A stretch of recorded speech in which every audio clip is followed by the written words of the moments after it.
¿Qué es lo que realmente se genera con todo esto cuando vemos que no hay empleo, que las empresas cierran? ¿Cómo entender esto? Bueno, por un lado, buenos días con todos, gracias Querido y amigo. saludos a todos Bienvenido. acá en el panel. Bueno, por un lado siempre, como tú lo mencionas, contar con los ingresos fiscales es positivo, sobre todo porque, digamos, reduce un poco la presión que tiene el fisco, que tiene el Estado por el déficit fiscal que tiene. Tener más ingresos tributarios eventualmente puede significar quizás dos cosas. La número uno es que una menor incertidumbre de que nos puedan volver a subir los impuestos para poder compensar lo que hace falta y eventualmente una menor cantidad de endeudamiento. ¿Ya? Sin embargo, para que eso suceda, el ingreso tributario tiene que ser sostenible y tiene que ser generado por la actividad económica. Los ingresos tributarios, sobre todo los del año pasado, la gran mayoría de ellos y el crecimiento de la recaudación del año pasado vino dada principalmente, casi en su totalidad, por el incremento de los impuestos del año pasado, tanto por los ocasionales como por los definitivos y permanentes, como por ejemplo el IVA al 15% y el aumento de la tasa del impuesto a la salida de divisas. ¿Ya? Con eso de allí, ¿qué quiere decir? Que este año seguirá probablemente, se verá hasta finales del año un hueco por los montos adicionales que se cobraron el año pasado y que ya no se van a cobrar este año, y eventualmente así será en los próximos años. Entonces, ¿cuál es el desafío, el verdadero desafío para la administración tributaria, digamos, no solo en el Ecuador, en todas partes del mundo? Poder garantizar una recaudación sostenible que dependa de la actividad económica, que mayor actividad económica haya una mayor recaudación de impuestos, y no necesariamente a través de el aumento de las tasas o la creación de nuevos impuestos. Es decir, un crecimiento del ingreso del servicio de rentas es básicamente por los impuestos a empresas que están golpeadas realmente, a una economía que está golpeada realmente, a un trabajador que se reduce en cuanto al empleo en el Ecuador, y solamente es recaudación a través de impuestos, sino de un desarrollo de la actividad económica como Que tal. ese es el problema en el Ecuador, y creo que por construcción es el problema en cualquier administración tributaria en el mundo, ¿no? Cuando tú subes impuestos, cuando tú aumentas tasas o cuando creas impuestos, a quienes vas a impactar siempre por construcción es a los que pagan impuestos. No vas a impactar a los que no pagan impuestos. Pero no es Por, justo cuando por la una economía razón. no está bien. Cuando esté bien la economía, el crecimiento o el crecimiento sostenible es por la actividad económica, que debe de ser lo Quizás normal. el tema de la justicia es, digamos, debatible, que ¿Mm? quizás no es justo en ningún momento, Ya. que quizás es un poco más ¿Mm? justificable en un momento en que la economía está en expansión, puede ser, ya, pero ahí más bien tienes el efecto y el argumento de que, oye, pero ¿por qué impactas en la economía en un momento en el cual está creciendo, se está fortaleciendo? Más bien Correcto. deberías mantener todo estable a fin de que no se distorsionen los incentivos, ¿verdad? Entonces, por eso volvemos y repetimos, al final del día, hace un momento decía Walter Spurrier, decía, oye, mantener el Estado pequeño, la reducción del gasto público, eso es relevante. ¿Por qué? Porque no quiere decir que si la economía crece, el Estado debe crecer. Debería ser lo contrario si se ponen a pensar. Si la economía crece, el Estado o el tamaño del Estado debe contraerse, porque si está creciendo la economía, hay prosperidad, hay ingresos, hay empleo, hay producción, hay ojalá mayor productividad. Eso quiere decir que hay menos ecuatorianos que están dependiendo del Estado. Y por lo tanto, no debiera pasar, al menos no debería pasar, de que el tamaño del Estado crezca cuando la economía también está creciendo, que quizás es una de las cosas que vimos en el pasado y que quizás nos trajo a esta situación actual. Usted lo conoce bien, el 90% del ingreso del servicio de rentas internas va al gasto, Yo o no mejor diría el dicho, al noventa por Estado. ciento más 100% lo que se recauda Mm. se va al gasto público, digamos, porque hay una situación de desequilibrio fiscal, hay un hueco fiscal, entonces no hay plata que tenga el Ecuador que le alcance ahorita, Es ¿no? que más o menos se recauda 15.000 millones de dólares anuales, más o menos. Un poquito más, Ya, digamos en póngale 15. el neto, en lo que va Ya. directamente a financiar el Ok. presupuesto del De Estado. esos 9.000 millones van para el otro lado y no para lo que realmente A deben ir. a los Ojo, salarios. que hay que estar policía, que Sí, educación, sí, que salud, esto salarios. está bien. Pero lo otro, ya pues. De acuerdo. Así como tú lo dices, 9.000 millones aproximadamente se van a salarios de todo el sector público y luego el resto se va a financiar los demás pagos. Mira tú que ahora en el tema del anticipo que se va a recibir probablemente los 1.500 millones que anuncia el gobierno por el tema de la concesión de Sacha, por ejemplo, ¿qué te dice la Constitución y las leyes? Ese ingreso es un ingreso de tipo no permanente, si nos ponemos piqui y exclusivos en el uso de la palabra. Y un tipo de ingreso no permanente no puede ser utilizado para financiar gasto corriente. Es decir, no pudieran utilizarse esos 1.500 millones para financiar sueldos, salarios, para financiar ayudas y asistencias sociales y programas de gobierno. Debieran utilizarse para financiar gastos no corrientes, no permanentes, ¿ya? Entonces, pero ¿cuál es al final del día la situación del Ecuador? Es que no tiene los recursos, no tiene la liquidez, y es una de las razones por la cual, digamos, la velocidad en la cual se busca tener estos recursos, para que ingresen y hagan caja. Porque tú sabes que haciendo caja ya los dineros, los recursos se disponen haciendo, digamos, ajustes contables, ¿verdad? Entonces, siendo puristas y más puristas que el Papa, tú dirías, oye, pero esos 1.500 millones tienen que entrar a la caja y no tocarse. Digamos, sí, pero tal es la situación del fisco, que no tiene liquidez y no tiene flujo, que todo lo que entra ahí, lo que hay que hacer es lo que haría cualquier persona, digamos, en su negocio con poca liquidez, economía familiar, gestión de caja y gestión de liquidez en lo que se pueda para las urgencias. Le voy a dar el paso a Mauricio Salem para que continúe con el diálogo. Gracias, Mauricio. Javier. Francisco, buenos días. Creo que ahora sí se le escucha. Ya ahora sí se le escucha. Sí, hace un momento parecía que estaba en Marte esa transmisión. Acá también hay problemas de conectividad, pero bueno. Ya compró una buena tarjeta con megas. Ya. Sí, ya tengo megas. Bueno, en todo caso, un gusto tenerte aquí, Francisco. Y hemos hablado en esta primera fase de la plata del gobierno, que es la que recauda a través de los impuestos. Ahora hablemos de la plata que no es del gobierno, que también tiene a su cargo el gobierno, a través del Banco Central, producto de las reservas internacionales. El Banco Central, después de que entramos a la dolarización, se convirtió en un gestor de recursos ajenos, por llamarlo de alguna manera. Y en ese sentido, entre esos recursos están lo que corresponde al encaje bancario, por ejemplo, el tema de los depósitos que cada uno de nosotros hacemos, una porción se va a manera de encaje a la reserva internacional. Una de las candidaturas ha dicho claramente que esa plata podría ser inútil y que hay que usarla en el beneficio de la gente. Al usar esta plata en el beneficio de la gente, y la gente que realmente es dueña de la plata requiere esos recursos y no haya, ahí viene el tema de ese descalce en cuanto a liquidez, y eso es lo que produciría lo que ellos mismos dicen: generar liquidez interna. Esto es emisión de dinero electrónico, no respaldado con dinero físico, sino la emisión de dinero electrónico para cubrir necesidades internas. El rol del Banco Central se está desnaturalizando al ser un generador de liquidez, cuando su real rol debería ser simplemente gestor de recursos. Y ahí mismo otra pregunta: ¿crees tú que es dable y necesario que para blindar realmente la dolarización desaparezca la función financiera bancaria del Banco Central? Gracias, Mauricio. Un saludo también ahí a la distancia. Mira, afortunadamente eso no está pasando ahorita, pero de acuerdo al plan del gobierno de la candidata González de la Revolución Ciudadana, es lo que buscan hacer, o de ganar ellos la presidencia, y es una política pública económica que implementarían. Aquí lo curioso, me parece, es un poco trayendo el símil de lo que sucede en los Estados Unidos, ¿no?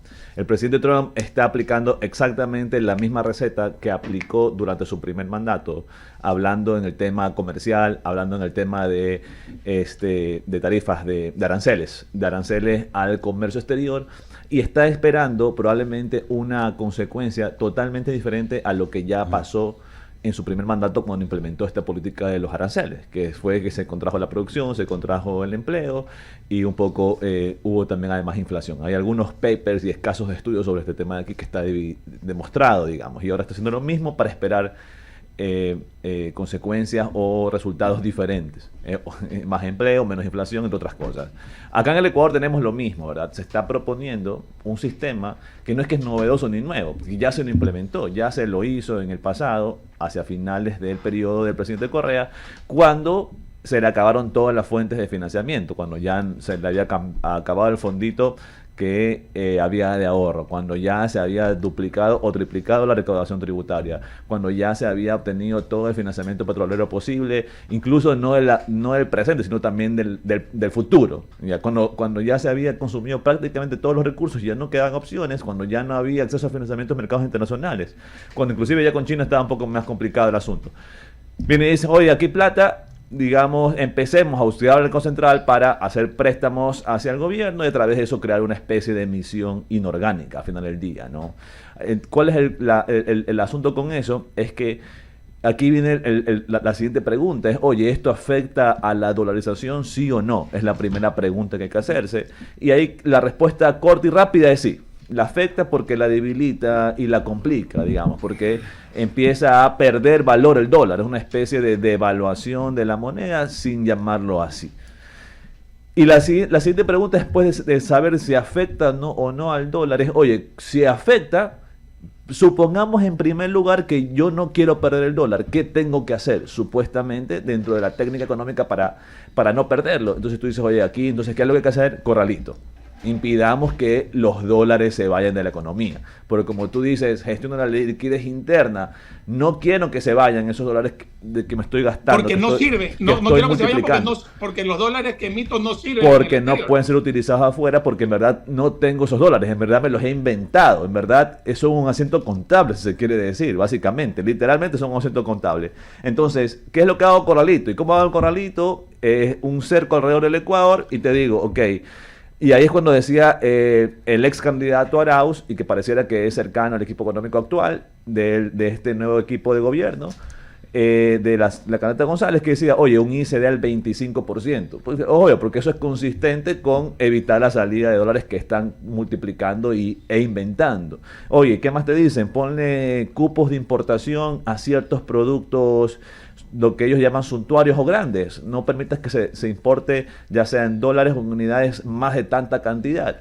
¿Qué más? Las salvaguardias arancelarias. Oye, ponerle un sobrearancel al arancel, básicamente, subir los aranceles.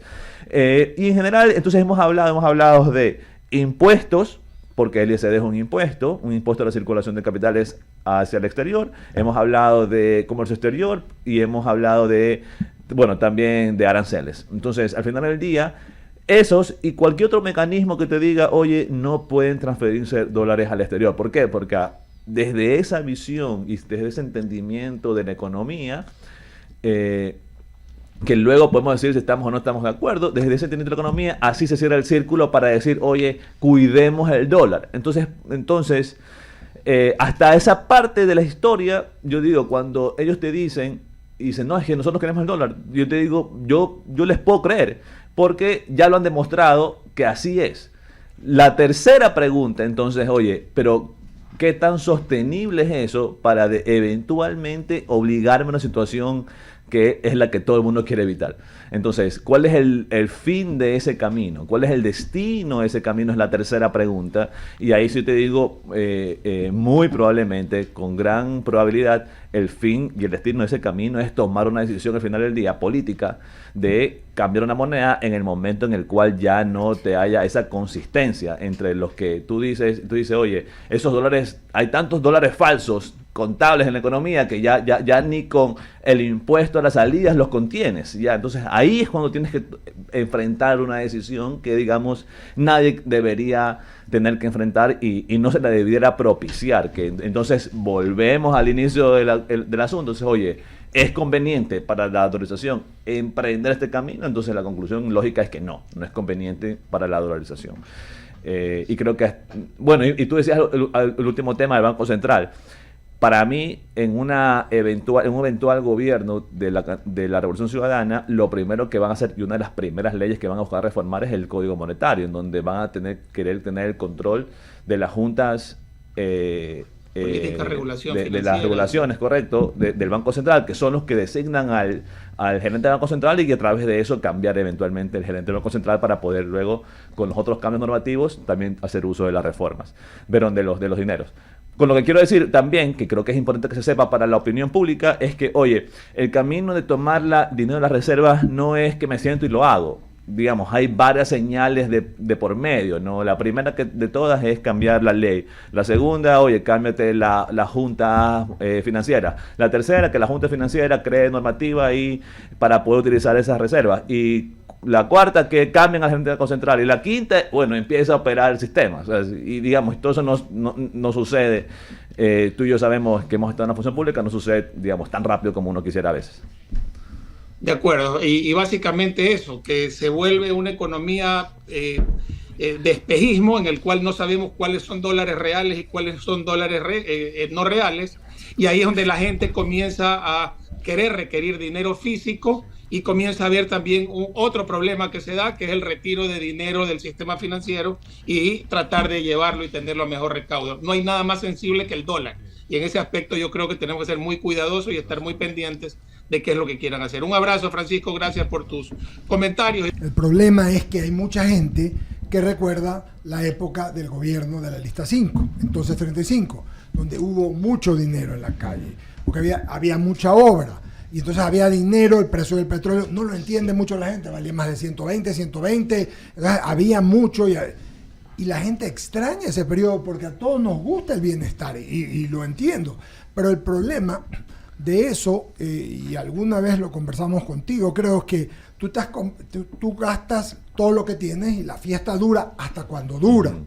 Entonces, no es que vas a hacer 20 o 30 millones, vas a hacer 2.000, 3.000, 4.000, y entonces estás generando moneda orgánica, va a haber inflación, y con dolarización, inflación es un rollo, y luego, con eso, el problema es que la disciplina fiscal se va al diablo. Pero la gente también, o sea, eso es lo que pensamos nosotros que ya sabemos de lo que hablamos. Pero ¿qué pasa con la gente común? O la gente que le fue bien en ese gobierno, que tenía liquidez en el gobierno. Entonces, comienzo con lo que comenzaste, con la pregunta que le contaste a Javier. Es un problema de la economía. No es de subir impuestos, sino de producir. ¿Cómo hacemos que esto produzca más? Para que con más producción haya más trabajo, haya más circulante, haya más impuestos y haya más, yo diría, esta armonía en el país. Mira, para mí voy a abusar de las palabras, pero sí, es realmente sencillo. Porque, y me gusta hablar del tema de la inversión extranjera, que es lo que típicamente se dice, es lo que los países necesitan y una economía dolarizada necesita para sobrevivir, para subsistir. Tú cuando estudias la inversión extranjera directa de la región, tú te das cuenta que el 90% está concentrado en un solo sector, que es el sector energético, petróleo y minas. Si tú te pones a revisar la inversión extranjera en Chile, en Perú, en Colombia, tú dices, oye, tú quisieras pensar, y uno desearía o anhelaría pensar que están en industrias, en fábricas, en tecnología, en economía naranja, pero no, eso no existe. Latinoamérica es productora de petróleo y de minas. Y esos son los dólares que Ecuador necesita.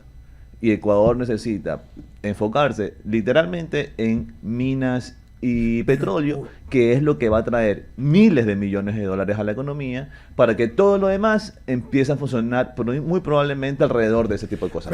Para empezar. Entonces, tú me dices, ¿cómo impulsas la economía? Trayendo plata. ¿Cómo traes plata rápido? Olvídate de traer la competitividad, de traer esas cosas. Vamos a lo concreto. Minas y petróleo.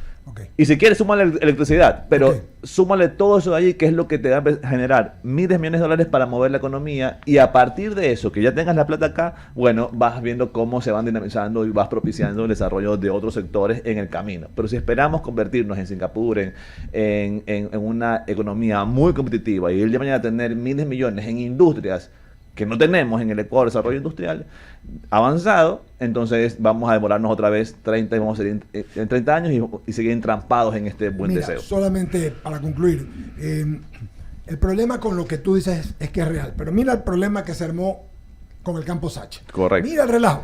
Correcto. Los que tienen razón o no tienen razón no lo vamos a juzgar. Es un rollo. ¿Por qué? Porque los que vienen quieren ellos hacerlo porque ahí hay cocolón y entonces todo el mundo quiere cocolón, todo el mundo, o sencillamente no quiere que lo hagan por maniqueísmo para hacerlo los otros. Con el tema de las minas, tú sabes que no le interesa, ¿a quién no le interesa lo de las minas? A los informales, a los que hacen minería ilegal. Correcto. Porque ahí está pues el negocio, no tienen por qué pagar, no tienen por qué ser sostenibles, sustentables, pero tienen un pocotón de corifeos alrededor y un pocotón de brazo político que están metidos muchos, y no me refiero por si acaso a la lista 5, es a otros concretamente que defienden que la tierra, que la naturaleza, y ellos hacen barbaridades. Entonces, te arman un activismo al respecto, no extraccionista, no acá. Mientras tanto, la gente se muere de hambre al lado de la fuente. Correcto. Por eso es que me parece súper importante que todo el esfuerzo político que tengan los gobiernos esté enfocado y direccionado hacia allí. Si se le pone, digamos, el énfasis político necesario, me parece que es posible hacerlo. El tema del campo Sacha, valga que lo has mencionado, para comentarlo rápidamente, me parece que es un tema que en lo conceptual está muy bien. Eso es lo que se debe hacer, concesionar y entregar a la administración privada los recursos naturales con participación del Estado. Perfecto. Y en eso creo que hay que apoyar al presidente Noboa, que ha tenido la decisión, ha tenido la frontalidad y ha tenido todo el entusiasmo para avanzar eso lo más rápido posible y en tiempos, creo que récord. Luego, lo que hay que contribuirle y lo que quizás le ha faltado ahí al presidente Noboa para poder rematar y, digamos, cerrar el círculo en esto de acá es hacerlo con mucha más transparencia, digamos, en el sentido de con mucha más información disponible para la gente, que se pueda comprender el asunto y quizás anticiparse al control mediático que pueda obtener la posición del tema. Ya, porque creo que con eso, digamos, al final del día el ecuatoriano no el que está trabajando en petróleo, sino el que está trabajando aquí en Guayaquil en el sector de la bahía vendiendo caramelos, no tiene nada que ver su caramelo con el petróleo, creo que no le va a interesar realmente demasiado. El problema es cuando se ensucia por el manejo comunicacional, por el manejo político, se manosea el tema y entonces le llega la información distorsionada al ciudadano de tal forma que nos hace pensar o sospechar de algo negativo. Cuando digamos como concepto, lo que está presentando el presidente Noboa me parece que es bastante acertado. O sea, lo ha querido hacer por muchos años y creo que está avanzando muy rápido en esa dirección él. Yo coincido plenamente. Hay una campaña concreta de desinformación y de deslegitimación de lo que estamos hablando del Campo Sacha. La información de la oposición al gobierno ha sido fuerte, muy bien organizada, entramada, todo bien hecho. Y al gobierno le ha faltado en eso, lo que dices tú, le ha faltado comunicarlo debidamente. Y no hablo de comunicación solamente porque han hablado, han estado los ministros, sino de explicar. De explicar, correcto, porque es un tema complejo. Nada más. Si tú lo explicabas bien, esto que se ha hecho. El problema es cuando entran los factores políticos, ¿no? Es impresionante cómo te pongo un ejemplo, la producción petrolera viene decayendo consistentemente. ¿Y cuál es la razón por la cual está decayendo? Simplemente es que Petroecuador, el Estado no le está dando plata a Petroecuador, por mucho que Petroecuador le pide, oye, dame 100 millones, dame 200 millones, dame 50 millones, ¿para qué? Para meterlos en el pozo y mantener al menos la producción, al menos mantenerla, ni siquiera te voy a decir aumentémosla, pero al menos mantengámosla. ¿Qué es lo que le dice el Ministerio de Finanzas siempre? Como le dice a todas las instituciones públicas y a todos los ministerios, no tengo plata, no me pide plata. Y cualquier utilidad que pudiera generar Petroecuador, pese a ser cualquier ineficiente, se la absorbe, se la chupa el Estado. Entonces, al final del día, Petroecuador es una compañía que no está invirtiendo en los pozos y que los pozos que están a su poder se están apagando, por decirlo de una forma sencilla, porque no están recibiendo inversión. ¿Y qué es lo que plantea el modelo con Sacha? Hispana, hágase a un lado, déjeme entrar a mí con plata, yo pongo la plata, produzco el petróleo y compartamos las rentas. Y ojalá logremos recuperar y subir la producción en el tiempo de vida que le queda a este pozo, porque este pozo se lleva explotando 30 años, ¿no? Entonces tampoco es que le queda mucho tiempo de vida. Entonces mira lo lógico que es esta historia, pero luego el diablo está en los detalles, ¿no? Que veamos el precio, que los costos, que la cantidad, que 10.000 cosas que hay que ver para la valoración financiera. Bueno, eso ya es otra cosa y tiene que ser también debidamente informada, pero me parece que es obvio, evidente, digamos, necesario la participación privada, que la participación privada es urgente en el tema petrolero. Absolutamente, y solo para concluir la entrevista y agradecerte, Francisco, un deslegitimado no puede deslegitimar, porque el problema es que todos se deslegitiman, y entonces ¿quién gana en la deslegitimación? ¿Quién gana? ¿Y quién pierde? Pierde el pueblo ecuatoriano. Entonces el uno le dice al otro y el otro le dice al de acá, y se entran, ¿y quién pierde? ¿Para qué? ¿Cuál es el problema? O sea, Yo creo que ha sido una muy buena entrevista. Te agradezco, Francisco, en nombre de todos. Hemos hecho una buena entrevista y espero verte pronto para seguir conversando. Sí, señor. Gracias a ustedes. Buen día. Vamos a apagar el corte. Tenemos a Esteban Santos. La próxima entrevista la arranca Jaime y Cecilia, porque nos preguntaron a Francisco, y regresamos enseguida.